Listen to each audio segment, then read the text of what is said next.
Meet Jonathan Bird, one of the world's top underwater nature cinematographers. Traveling the world on assignment for all the major networks, he is an Emmy Award-winning authority on the underwater world. In freshwater or salt, reefs, wrecks, or caves, Jonathan documents the world beneath the waves. Welcome to the Blue World.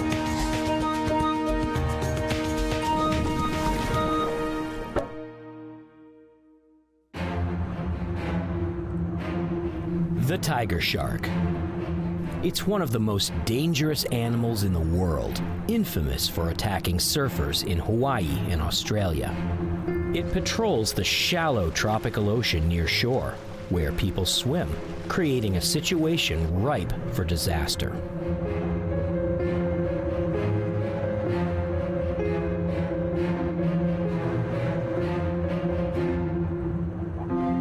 But there is a place in the Bahamas where tiger sharks and divers can come face to face on equal terms. It's called Tiger Beach. And that's where we're heading in this episode of Blue World. To reach Tiger Beach, I've organized a unique expedition to the Bahamas on one of my favorite dive boats, the Dolphin Dream, run by Captain Wayne Scott Smith, a friend of mine for over 20 years. We'll be diving with at least 5 different species of sharks for 9 days in an effort to learn more about shark behavior. On the way to Tiger Beach, a small pod of spotted dolphins plays in the bow wave.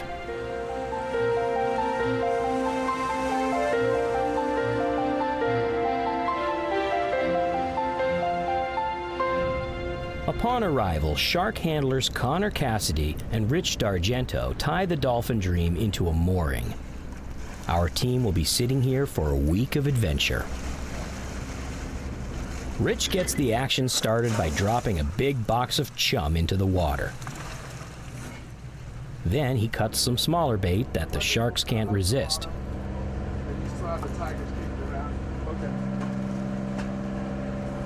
Within only minutes, there are sharks around the boat. Caribbean reef sharks and lemon sharks are circling the chum box. And up at the surface, they're devouring snacks.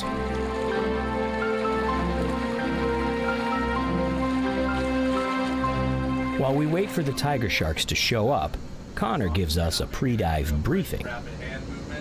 Then Captain Scotty follows up with a few words of wisdom, something about not getting an arm bitten off. As the week goes on, we increase with more and more sharks. Finally, it's time to hit the water and find out if the tigers have shown up. Rich hands me my camera, and I'm ready to descend to the bottom. As soon as I sink below the surface, it's immediately apparent we've got tiger sharks.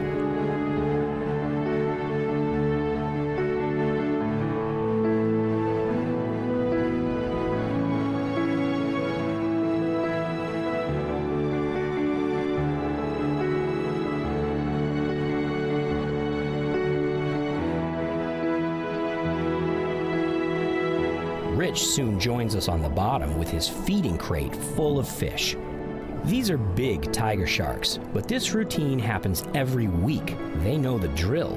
Be cool and get fed.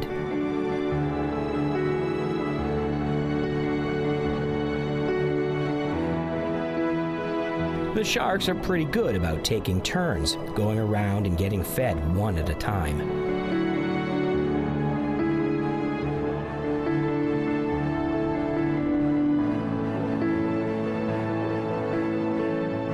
Anything left too close to the fishy scent from the bait box could be a snack.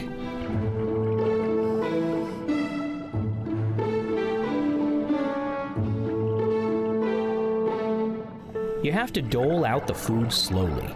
Feed them too much, they get full and leave. Feed them not enough, they get bored and leave. They have to be fed only just enough to keep them interested. Sometimes the shark handlers have to deal with 6 or more tiger sharks. Today we have 3, which is plenty.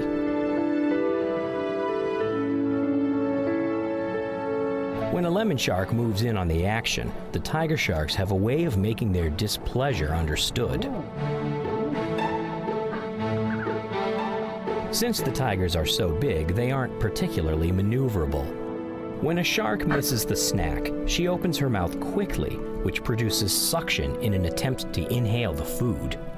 It looks aggressive, but she's not trying to bite. A tiger shark produces extraordinary suction by opening its mouth quickly. The tigers do get a little pushy with each other, but they never actually bite.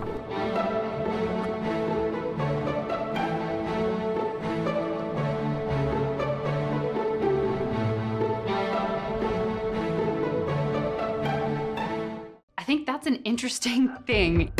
This one piece will make 52 layers. Watch on mobile devices or the big screen. All for free. No subscription required. Download Veely now.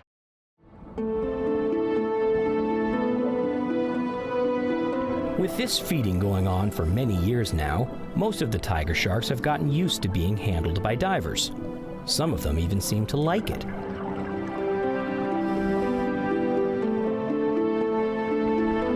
They come around time after time to have their noses rubbed and even get flipped upside down.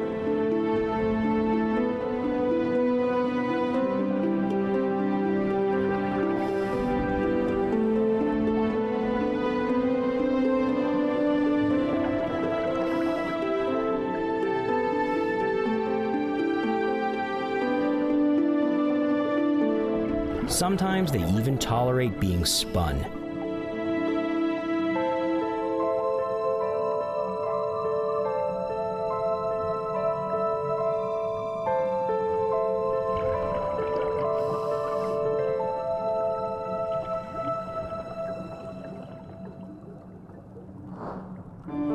Interactions with tiger sharks have come a long way since the last time I was here at Tiger Beach back in 2008.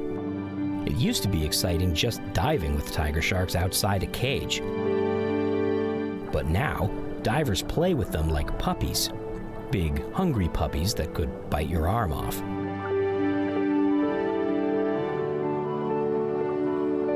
Connor and Rich have given me a few lessons in flipping tiger sharks, but now it's my turn to try. And at first, I'm not that good at it.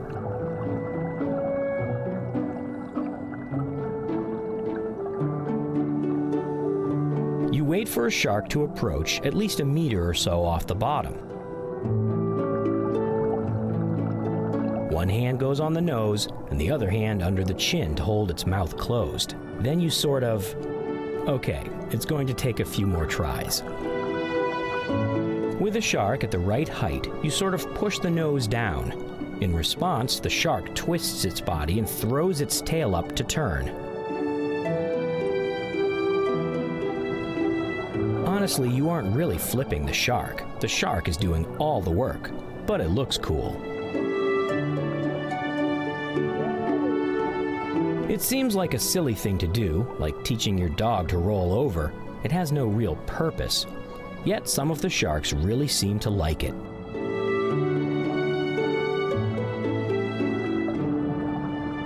Interestingly, a small female keeps coming back to me to be flipped. Even though I'm not the one doing the feeding, she keeps coming to me.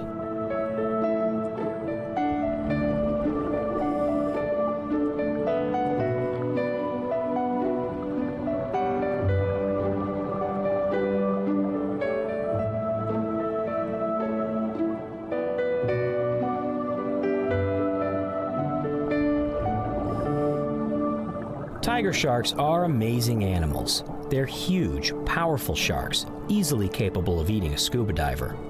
Yet, around us, they're almost docile. They're intelligent enough to know what's going on, play nice, and get fed.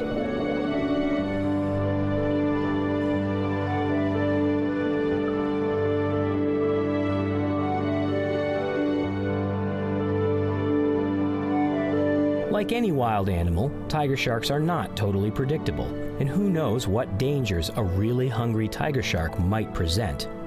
But here at Tiger Beach in the Bahamas, Tigers are very cool cats.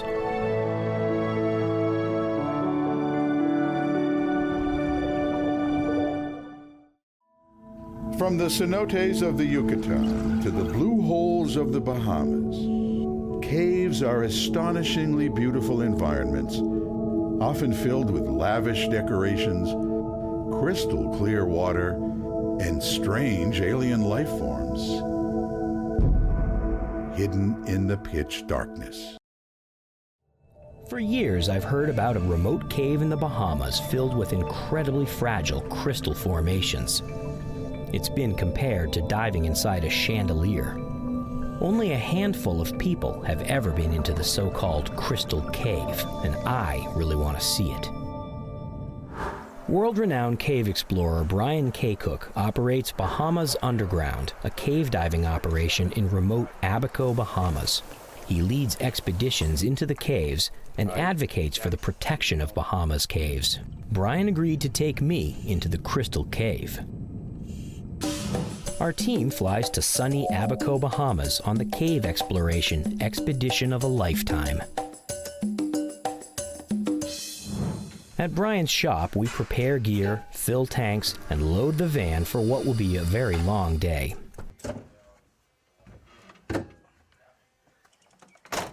The Crystal Cave is way out in the pine forest.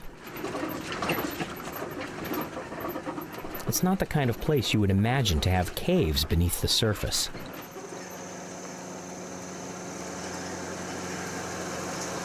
The opening to Crystal Cave has just a thin ceiling of limestone separating it from the forest above. Brian built a set of steps down into the water with a platform for the gear. Except for the low ceiling, it's very convenient. I can't imagine what it would have been like to be the first to dive this cave. From the surface, it sure doesn't look like much. Brian has extensively mapped Crystal Cave, and most of it is totally inaccessible to divers with traditional back-mount tanks. Most cave divers wear their tanks on their backs, but some caves have tight restrictions where back-mount divers won't fit. Side-mount divers wear their tanks on their sides, so they have a thinner profile and fit through smaller spaces. Today, the entire team must be diving side-mount if they hope to reach a famous room in the Crystal Cave called the Glass Factory. With the plan in place, we suit up. Then, the moment of truth. We head over to the cave entrance to begin what will be a 2-hour dive into Crystal Cave. Standing in the water less than 2 feet deep, it's hard to believe that this cave actually goes anywhere. Brian, Todd, and I don our tanks and check our lights. You're getting fast at this stuff. Yeah, baby. We go through an extensive checklist of safety checks because that's what cave divers do, no matter how experienced they are. I'm a little nervous because this cave has a lot of very small passages with fragile stuff, and I don't want to break anything. So I'm going to be trying to move just as little as possible. Just be very still and not be a spaz. Okay, prepare to be amazed. We head to a tiny opening at the back of the cave, only about 2 feet tall, and pass through into another world. Just beyond that restriction, it opens up into a massive room. There's hardly any cavern zone. I fire up the lights on my camera and start following Brian on our path towards the Glass Factory, which is about 1,000 feet from the entrance. Almost immediately, we hit a tight restriction. Brian and I already made a plan for this one. I pass my big camera through to him first, then wiggle up and through myself.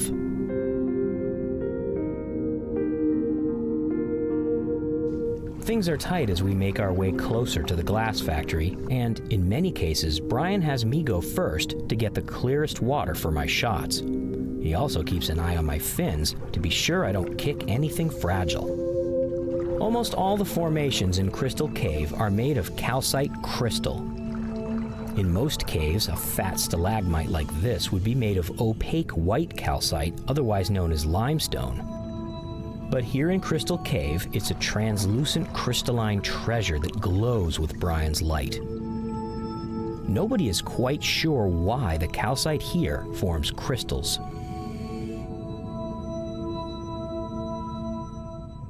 Over the last 100,000 years, this cave has alternated between submerged and dry at least 5 times. During an ice age, when glaciers cover much of the world, sea levels fall and the Bahamas caves go dry. Water dripping in from above creates cave formations like stalactites and stalagmites. They can only form in a dry cave. With the Earth currently between ice ages, sea levels are high, and the caves are flooded, allowing us to swim from formation to formation. As Brian leads us further into the cave, we arrive at what looks like a crystalline cake frosting. He sticks his hand out to gently demonstrate how thin it is. I carefully position myself for a close-up shot, and then I see clearly what he's doing. These formations, called draperies, are so thin that I can see Brian's hand right through them. It's like they're made of frosted glass.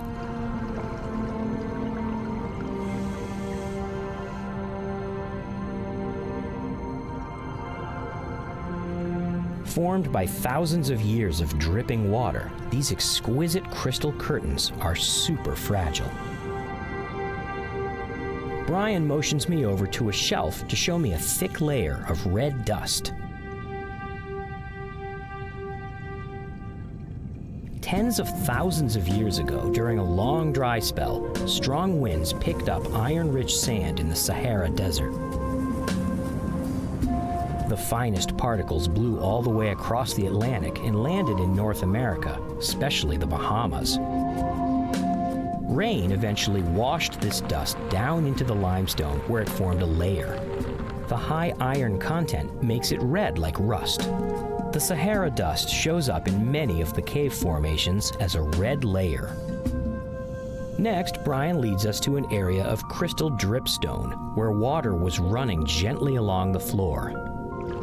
A bat skeleton, 15,000 years old, frozen permanently in crystal like a bug in amber. Bats flew all the way in here back when it was dry.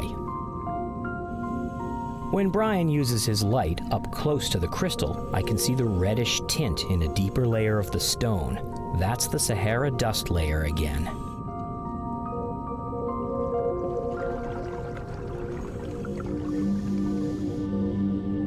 As we continue on, we finally reach the glass factory.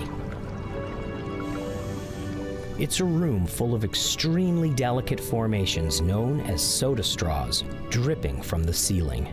Brian squeezes in first to provide some light. There's a section of the floor that was damaged sometime in the distant past when the floor of the cave settled. That's where divers can go in, staying low to avoid breaking the formations on the ceiling. This is one of the few times where Brian actually wants us to crawl on the floor, not float.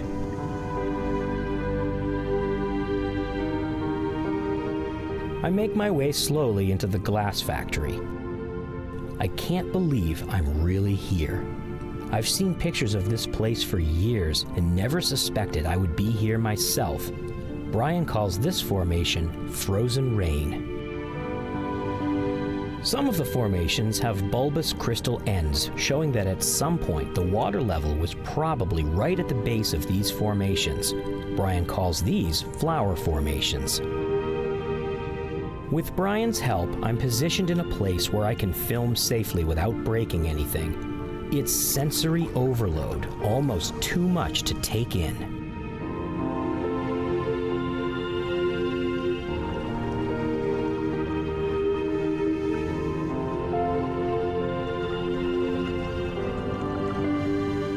All of the soda straws have a gap between the top and the bottom.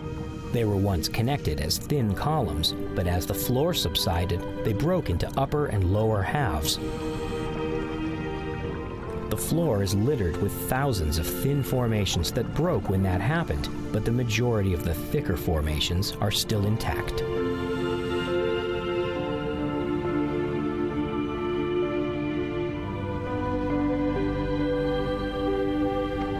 So why do they call these formations soda straws? Many of them really are hollow like a straw. You could sip a beverage through this piece of fragile crystal.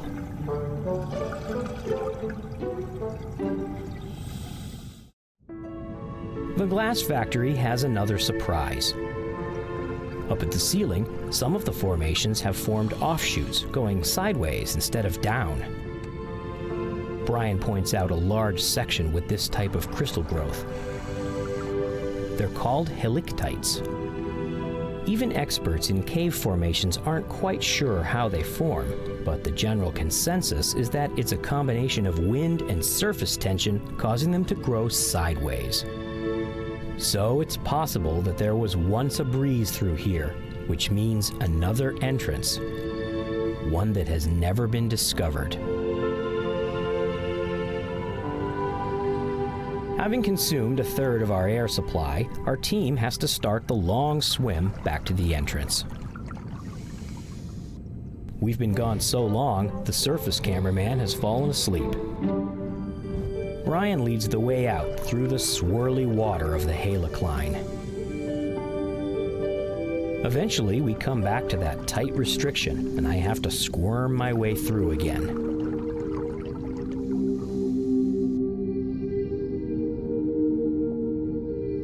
After some time decompressing, we emerge back into the cavern and onto the surface. That cave is like another planet. The glass factory room is like nothing you've ever seen. Wait till we show you the good stuff. There can't possibly be anything better than that. But the fact is, maybe there is something better. I've only seen a fraction of this massive cave system, which means I definitely will be coming back to Abaco soon for more cave diving with Brian. With our grand adventure into Crystal Cave over, once again we begin the tedious process of hauling our gear back to the van. But I don't mind, because all this gear made it possible for me to visit a place that only a few dozen people have ever seen. Many more people have been to the summit of Mount Everest than have ever ventured into this cave and seen the glass factory. Yes, I will admit that I have a lot of memorable adventures in the Blue World, but this one by far is one of the most special. The caves of Abaco are indeed treasures that need protection, with Brian Kook as their most ardent advocate. There's no doubt I'll be doing my part to help Brian in his quest to protect these caves, the exquisite crystal caves of Abaco.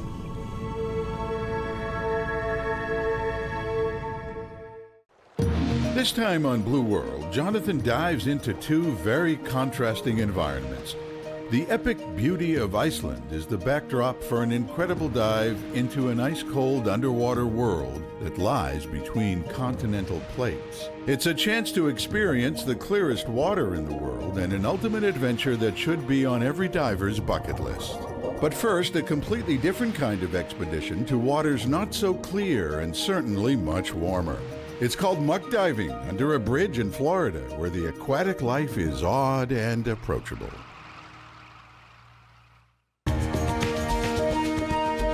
Meet Jonathan Bird, one of the world's top underwater nature cinematographers. Traveling the world on assignment for all the major networks, he is an Emmy Award-winning authority on the underwater world.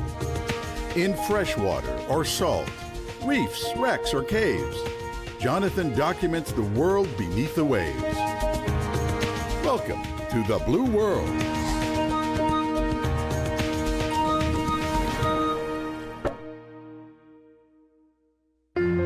What if I told you that you could see an unbelievable array of bizarre sea life under a busy bridge in Florida? Everything from seahorses to eels to octopuses and even rare creatures that I've never seen before, all in one dive. proving that this next adventure is certainly a strange departure from conventional diving. For most divers, the best diving involves warm, clear water and lots of tropical fish. So, coral reefs are the most popular dive destinations.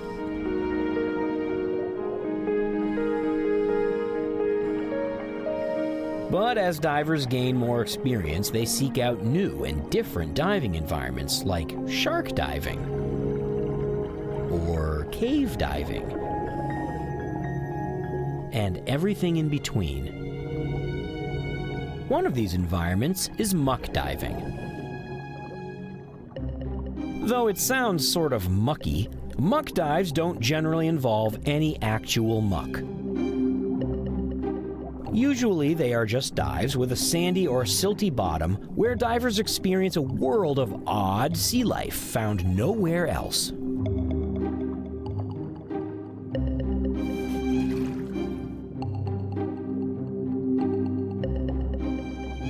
While technically muck diving can be done just about anywhere there's a silty, sandy, or a muddy seafloor, certain places around the world have developed quite a reputation for good muck dives with lots of critters. And this is one such place, the Blue Heron Bridge in Riviera Beach, Florida. This may not look like much of a dive site, but this bridge is actually world famous for the stunning diversity of exotic creatures that inhabit the shallow water just below the traffic zooming by. For this dive, I'll definitely need some local knowledge, so I've met up with an expert from Force E Scuba Center, Jeff Nelson, to guide me into the depths of muck. And it starts out in a parking lot.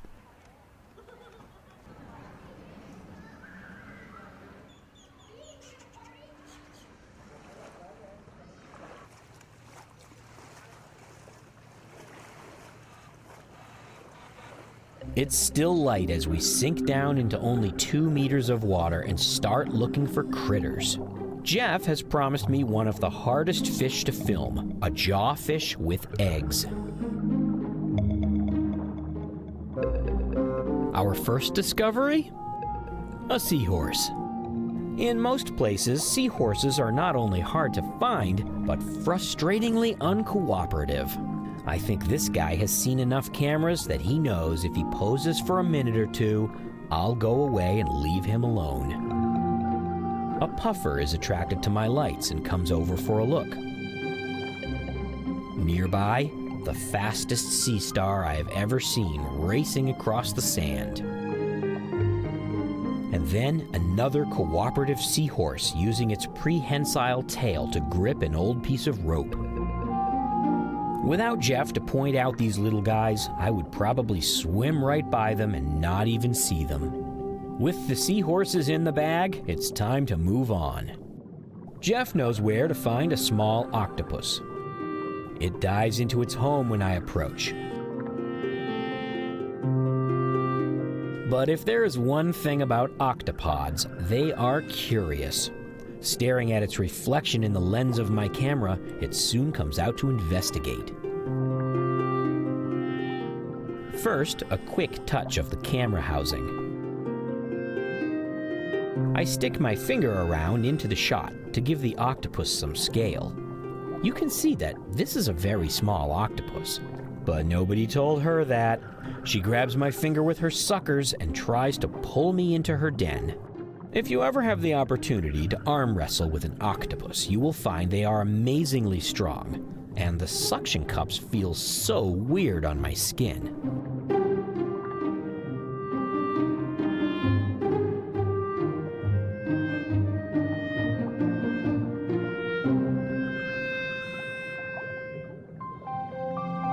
While hunting for the jawfish, we come across a super rare and weird fish.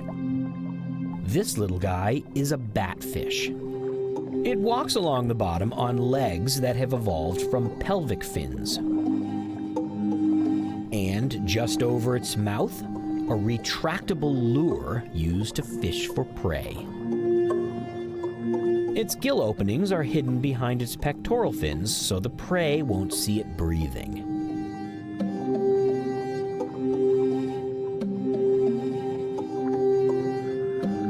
When it decides to swim, you can tell that this fish isn't really designed to swim very well.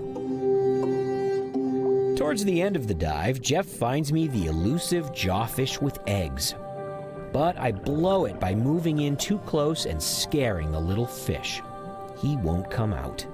And my lights are probably frightening him too, so I give up. But don't worry, I have a plan.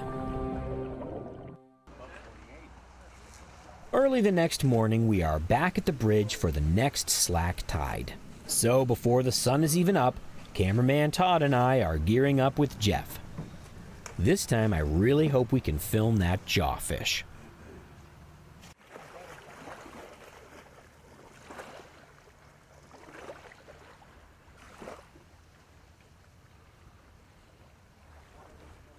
We drop into the shallow water and start making our way over to the jawfish's burrow.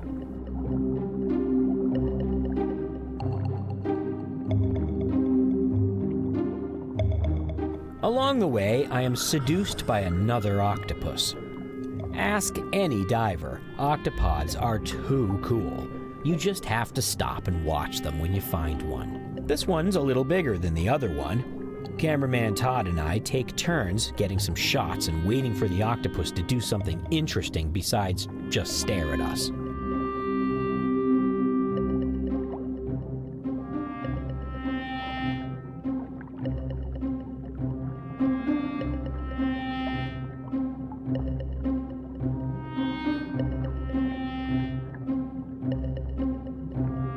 I stick my hand out to see if I can rouse the animal's curiosity.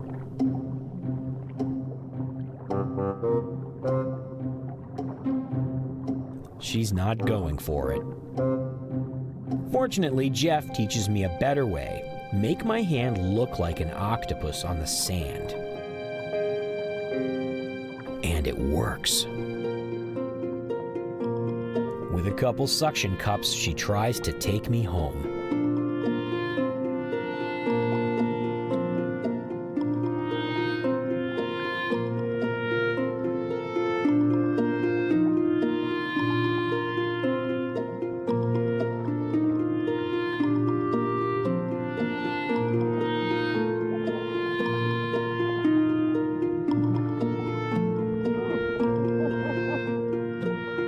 That was really fun, but my mission is to find the jawfish, so we move on.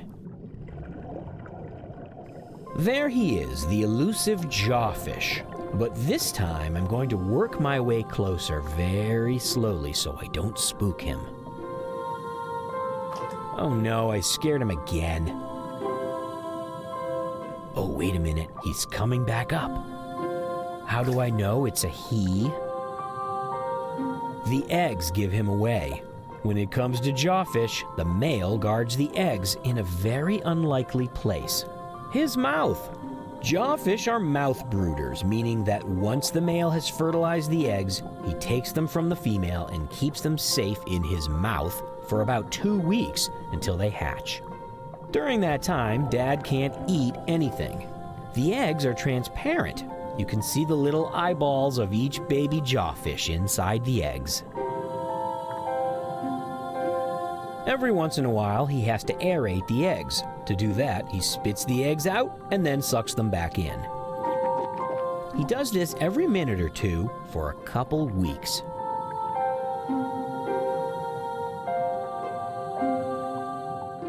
With my mission complete, we head back towards the beach, past the concrete columns of the bridge.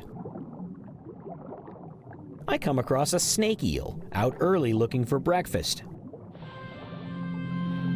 The snake eel, which is an eel, not a snake, pokes its head into holes looking for small fish and invertebrates to eat.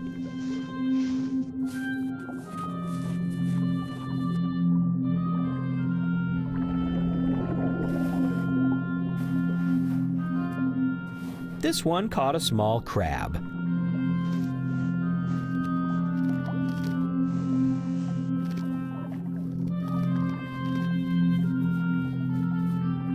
By the time we finish the dive, the sun is up in Riviera Beach. As Jeff and I emerge from the ocean, I can't believe the incredible amount of eclectic sea life I've experienced on such a shallow dive in the most unlikely spot. Great dive. This was truly an amazing experience. On my trip to the Blue Heron Bridge, I only had time for a couple dives, but still, I saw a huge variety of animals, and I know I barely scratched the surface. The batfish, seahorses, octopods, and jawfish are rare animals that are not easy to find anywhere, yet we saw them here. Needless to say, I'll be back for more.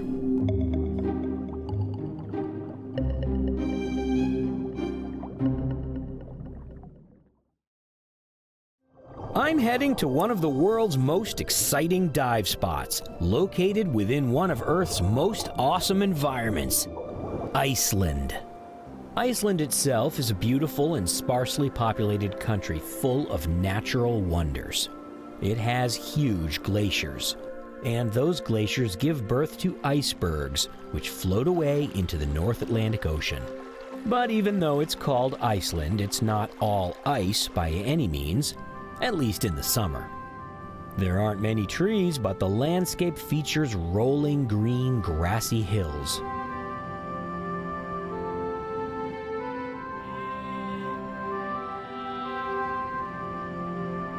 Summer meltwater feeds scores of rivers and streams. Some are crystal clear, others are filled with minerals, making them milky white. And there are waterfalls. I mean a lot of massive waterfalls. Gullfoss is one of Iceland's largest.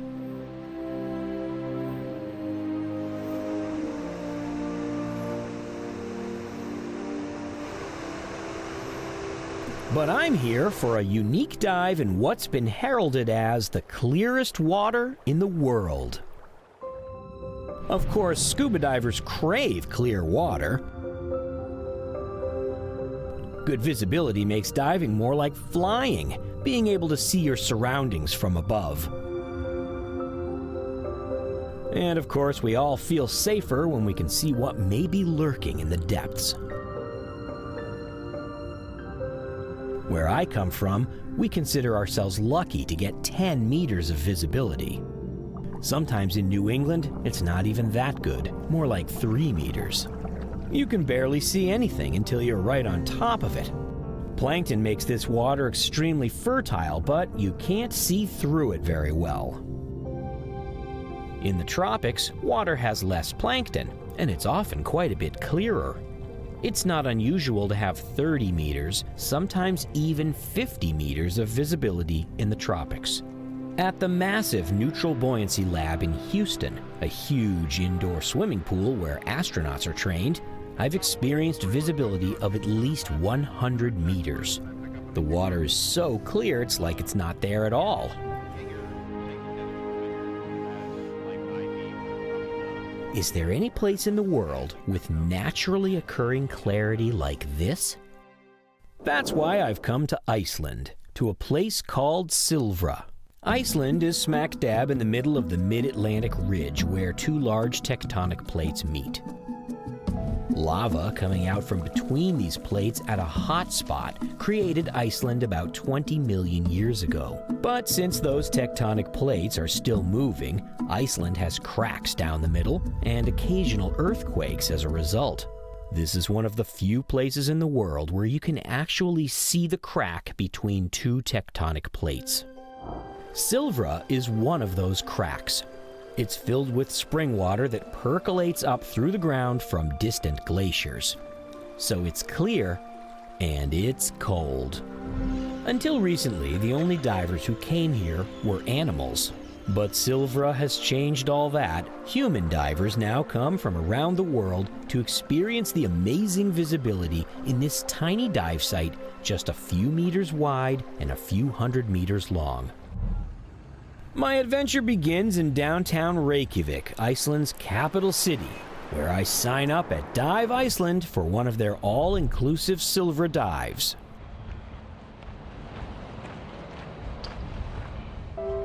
The next morning at the crack of dawn, my team and I meet up with our dive master, Jose Soroa, who gives us a basic introduction to the area and how we will conduct the dive. We take a walk all the way around the site.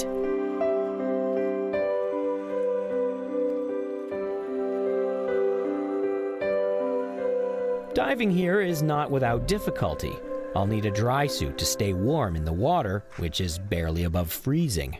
Since most people don't go to Iceland specifically to dive, they often don't bring any dive gear. Dive Iceland supplies everything you need, even the dry suit. Our team has decided to try their gear for the full experience.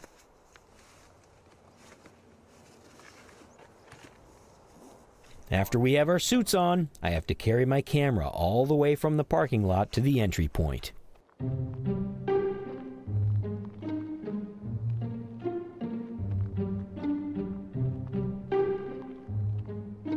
Could have put the parking lot a little closer. It takes us a few more minutes to get the rest of the gear on, and then we shuffle over to the entry. Fortunately, the entry is easy. There's a nice staircase right down to the water. Jose hands me my camera, and I sink into clear, cold water. My first view under the surface blows my mind. I can see all the way down to the end of the crack where it takes a turn. I have no idea how far that is. Once everyone is ready, we submerge. Then Jose leads the way downstream. There's a gentle current in Silfra from the spring opening all the way down to a lake. Brave, clear water.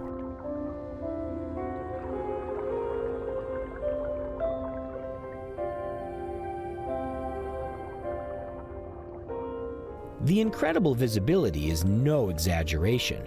This is the clearest water I have ever seen in sunlight. The straight sections of Silfra aren't even long enough to test the full visibility, but it's easily 100 meters. We swim for a few minutes through a narrow crack, which is at least 20 meters deep. There's nothing to see down there, so we stay pretty shallow where the marginal morning light is a little better. Then we have to cross a shallow area to keep going. In places, it's only a meter deep. I have no idea where we're heading, but I follow Jose because he's done this dive several hundred times.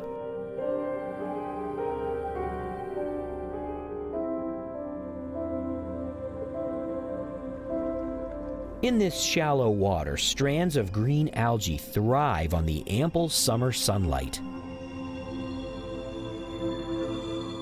After passing through the shallow section, we head into another deep crack. Now that the initial excitement is worn off, I'm noticing the water temperature, which is only 2 degrees Celsius, barely above freezing. My face is completely numb. This water is nearly as cold as the water in Antarctica.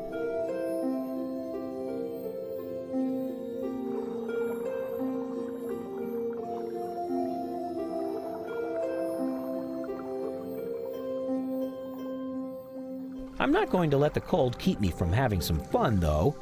There might not be much to see, but I can always use some nice clear water to practice blowing bubble rings.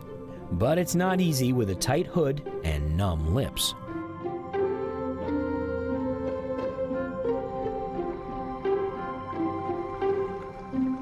Everyone is getting pretty cold, so we continue on. If we want to get out of this water, we need to make it to the exit point, so we have some more swimming to do. At the end of the second section of deep water, there's a wonderful sandy slope leading back to the shallows. We swim up it, expecting the water to get warmer as we swim towards the sun. But alas, there's no thermocline.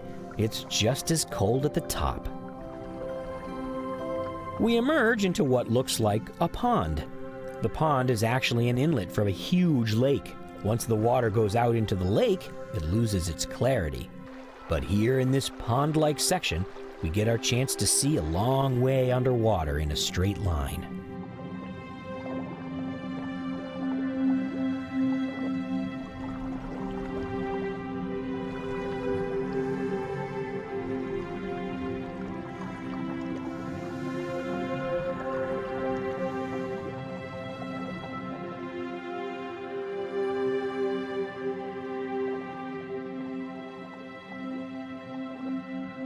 Finally, we can see the steps for the exit and we swim over with our fingers and toes totally numb.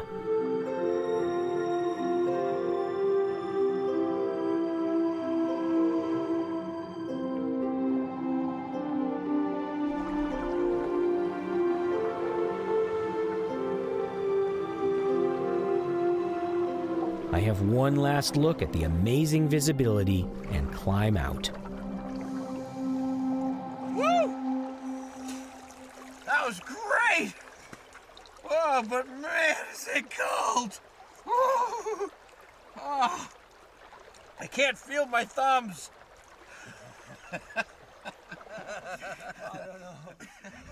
So I traveled all the way to Iceland to dive in a crack in the ground to see some rocks and algae. This much is true.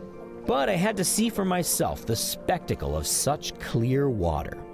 The water at Silfra comes out of the ground as the purest glacial meltwater with no plankton to reduce its clarity. For a few hundred meters, it travels down the crack between the tectonic plates towards a lake, where it will mix with lake water. For that short distance, divers have the chance to experience something like flying in water so clear, it's like air. An experience that I will always remember.